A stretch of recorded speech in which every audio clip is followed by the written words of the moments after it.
أعوذ بالله من الشيطان الرجيم. بسم الله الرحمن الرحيم.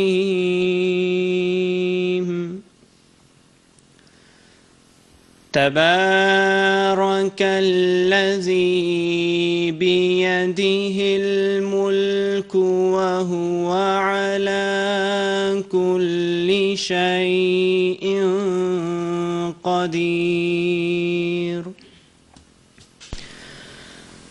الذي خلق الموت والحياة ليبلوكم أيكم أحسن عملا وهو العزيز الغفور. الذي خلق 7 سماوات طباقا ما ترى في خلق الرحمن من تفاوت فارجع البصر هل ترى من فطور ثم ارجع البصر كرتين ينقلب إليك البصر خاسئا وهو حسير. وَلَقَدْ زَيَّنَّا السَّمَاءَ الدُّنْيَا بِمَصَابِيحَ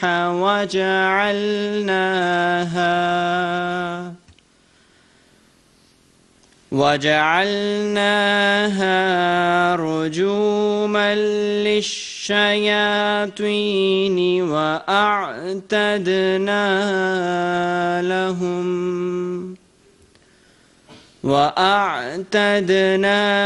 لَهُمْ عَذَابَ السَّعِيرِ.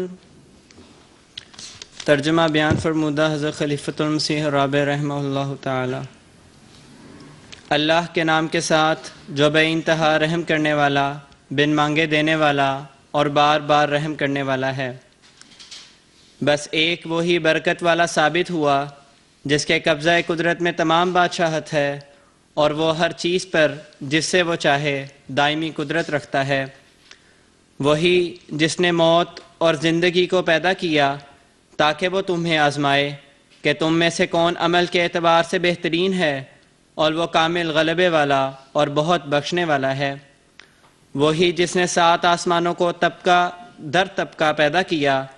تو رحمان کی تخلیق میں کوئی تضاد نہیں دیکھتا، بس نظر دوڑا، کیا تو کوئی رکھنا دیکھ سکتا ہے؟ نظر پھر دوسری مرتبہ دوڑا، تیری طرف نظر ناکام لوٹ آئے گی اور وہ تھکی ہاری ہوگی.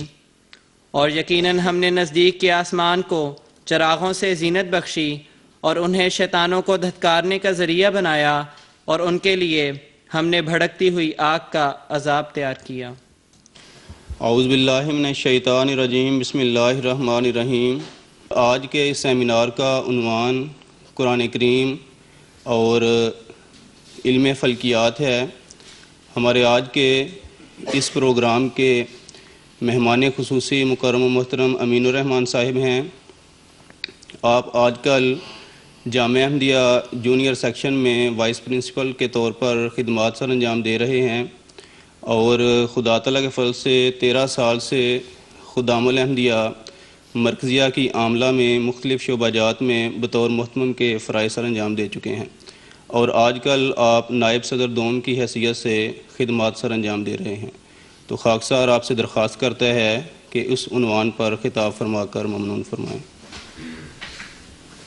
اشہد ان لا الہ الا اللہ وحدہ لا شریک لہ واشهد ان محمدا عبده ورسوله اما بعد فاعوذ بالله من الشیطان الرجیم بسم اللہ الرحمن الرحیم وَمِنْ آيَاتِهِ اللَّيْلُ وَالنَّهَارُ وَالشَّمْسُ وَالْقَمَرُ لَا تَسْجُدُوا لِلشَّمْسِ وَلَا لِلْقَمَرِ وَاسْجُدُوا لِلَّهِ الَّذِي خَلَقَهُنَّ إِن كُنتُمْ إِيَّاهُ تَعْبُدُونَ۔ سورہ حامیم السجدہ۔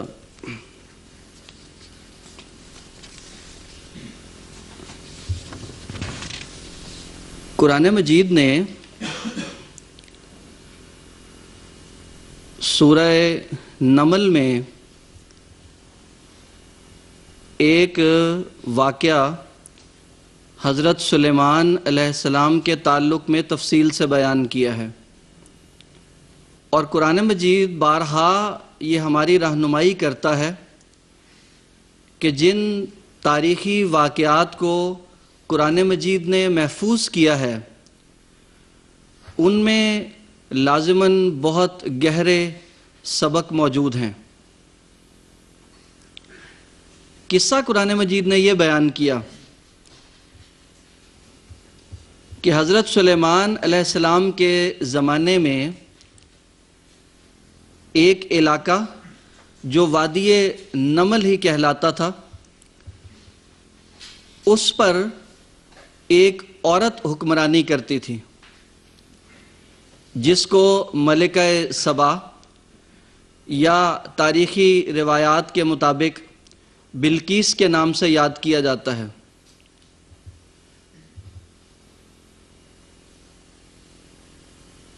یہ وادی نمل یروشلم سے اگر موجودہ نقشے میں دیکھیں تو ساحل سمندر کے ساتھ ساتھ قریباً 100 میل کے فاصلے پر یہ وادی اب بھی موجود ہے، اور حضرت سلیمان علیہ السلام کے زمانے میں عرب لوگ یہاں رہتے تھے، اور مدین کے کچھ لوگ یہاں رہائش پذیر تھے۔ کتنی حیرت انگیز بات ہے کہ عربوں پر ایک عورت حکمرانی کرتی تھی۔ آپ تصور کیجئے کہ وہ کتنی ذہین عورت ہوگی جو اس زمانے میں مردوں پر حکمران رہی۔ حضرت سلیمان علیہ السلام کو یہ پتہ چلا کہ ملکہ سبا اور اس کی قوم سورج کی پوجا کرتی ہے، چنانچہ حضرت سلیمان علیہ السلام نے ملکہ سبا کو تبلیغی خط لکھا، اور جو ملکہ سبا نے اس خط کا خلاصہ اپنے سرداروں کے سامنے بیان کیا، وہ قرآن مجید نے ان الفاظ میں لکھا کہ انہو بسم اللہ الرحمن الرحیم۔ گویا حضرت سلیمان علیہ السلام نے اللہ تعالیٰ، اس کی رحمانیت اور اس کی رحیمیت سے متعلق اس قوم کو توجہ دلائی۔ وہ ذہین ملکہ اپنے سرداروں کے ساتھ مشاورت کیا کرتی تھی، چنانچہ اس نے سرداروں کو اکٹھا کیا اور پوچھا کہ اس خط کا کیا جواب دیا جائے۔ سرداروں نے کہا کہ ہم طاقتور ہیں، ٹھوک کر انکار کیا جائے اور دیکھی جائے گی، اگر سلیمان ہمارے مقابل پر آیا تو ہم اس کو تہو بالا کر دیں گے۔ لیکن اس ذہین عورت نے کہا کہ نہیں، سلیمان بہت طاقتور ہے، اس کو کلیتاً انکار کا جواب نہیں دینا چاہیے۔ چنانچہ اگر تو وہ لالچ کی خاطر یہ خط لکھ رہا ہے کہ اسے ہماری حکومت سے غرض ہے، تو ہم اسے چند تحائف بھیجتے ہیں، وہ تحائف قبول کر لے گا تو اس کا مطلب یہ ہے کہ اس کی غرض مال ہے۔ اپنی اس بالا ہستی اللہ کی طرف بلانا اس کا مقصد نہیں، لیکن براہ راست اسے انکار نہ کیا جائے اور اس سے ٹکر نہ لی جائے۔ چنانچہ ملکہ سبا نے کچھ تحائف حضرت سلیمان علیہ السلام کی خدمت میں بھجوائے، اور حضرت سلیمان علیہ السلام تو مال کی خاطر یہ کر ہی نہیں رہے تھے، وہ تو ملکہ سبا اور اس کی قوم کو توحید کے جھنڈے تلے لانا چاہتے تھے۔ چنانچہ حضرت سلیمان علیہ السلام نے ان تحائف کی آمد پر خوشنودی کا اظہار نہیں کیا۔ ملکہ سبا نے اپنے سرداروں کو یہ کہا کہ ان الملوک اذا دخلوا قریۃ افسدوها وجعلوا اعزۃ اہلها اذلہ، کہ اس بادشاہ سے براہ راست ٹکر نہ لو، کیونکہ جب طاقتور حکمران بستیوں پر داخل ہوا کرتے ہیں تو پھر وہ ان کے عزت دار لوگوں کو ذلیل اور ان کے کمزور لوگوں کو عزت دار بنا دیا کرتے ہیں۔ چنانچہ حضرت سلیمان علیہ السلام نے ملکہ سبا کو اپنے پاس آنے کی دعوت دی، اور جس محل میں ملکہ سبا کو حضرت سلیمان علیہ السلام نے داخل کرنا تھا، اس کے صحن کو، دالان کو شیشے سے بنوایا، ایسے صاف شفاف شیشے سے کہ بالکل پتہ نہیں چلتا تھا کہ یہ شیشہ ہے، اور اس کے نیچے سے پانی گزارا، اور اس محل میں داخل ہونے کا اس دالان کے علاوہ اور کوئی راستہ نہیں تھا، وہیں سے داخل ہو کے ملکہ نے محل میں آنا تھا۔ چنانچہ جب ملکہ سبا حضرت سلیمان علیہ السلام کی دعوت پر ان کے پاس آئی اور محل میں داخل ہونے کے لیے اس دالان سے گزرنا چاہا، اس کو وہ شیشہ نظر نہیں آیا۔ اس نے سمجھا کہ شاید پانی ہے، اور نہ جانے کیوں اس سلطنت کے بادشاہ نے میرا امتحان لیا ہے اور مجھے اس پانی میں سے گزر کے محل میں داخل ہونا ہے۔ چنانچہ جس طرح کسی شخص کا جب پاؤں پانی پر پڑنے لگے تو بے اختیار وہ اپنی پنڈلیوں سے کپڑا اٹھا لیتا ہے کہ کپڑے نہ بھیگ جائیں، ملکہ سبا نے بھی اپنے کپڑے اوپر کیے تاکہ جب اس کا پاؤں پانی میں پڑے تو اس کے کپڑے نہ بھیگیں۔ لیکن جب اس نے پانی میں پاؤں رکھا تو اس پانی اور اس کے پاؤں کے درمیان ایک صاف شفاف شیشہ بھی حائل تھا۔ چنانچہ اس کا وہ پاؤں پانی پر پڑنے کے بجائے اس شیشے پر پڑا۔ اور عجیب بات یہ ہے کہ قرآن مجید یہ سارا واقعہ بیان کر کے لکھتا ہے کہ جس وقت ملکہ سبا کا پاؤں اس شیشے پر پڑا تو وہ بے اختیار یہ کہہ اٹھی کہ رب انی ظلمت نفسی واسلمت مع سلیمان للہ رب العالمین، کیا میرے رب میں نے اپنی جان پر ظلم کیا، اور میں نہیں جانتی کہ سلیمان کے رب کی تفصیلات کیا ہیں، لیکن وہ جو بھی رب ہے میں سلیمان کے ساتھ اس تمام جہانوں کے رب پر ایمان لاتی ہوں۔ قرآن مجید کی تفسیر کرنے والے غیر احمدی علماء اپنی سطحی نظر کی وجہ سے اس عظیم الشان مضمون کو نہیں سمجھ سکے، اور انہوں نے نہایت پاک حضرت سلیمان علیہ السلام کے وجود پر اور نہایت ذہین ملکہ سبا پر جھوٹے الزامات لگائے، اور نعوذ باللہ یہ قصے گھڑے کہ حضرت سلیمان علیہ السلام ملکہ سبا پر عاشق ہو گئے تھے اور ان کی پنڈلیاں دیکھنا چاہتے تھے۔ چنانچہ یہ سارا قصہ بنایا گیا اور اس میں وہ کامیاب ہو گئے۔ ہم پر حضرت مسیح موعود علیہ السلام کے بے شمار احسانات میں سے یہ بھی ایک احسان ہے کہ قرآن مجید کے حقیقی معنی ہم پر کھولے۔ چنانچہ حضرت مسیح موعود علیہ السلام نے ہم پر یہ قصہ کھولا کہ ملکہ سبا چونکہ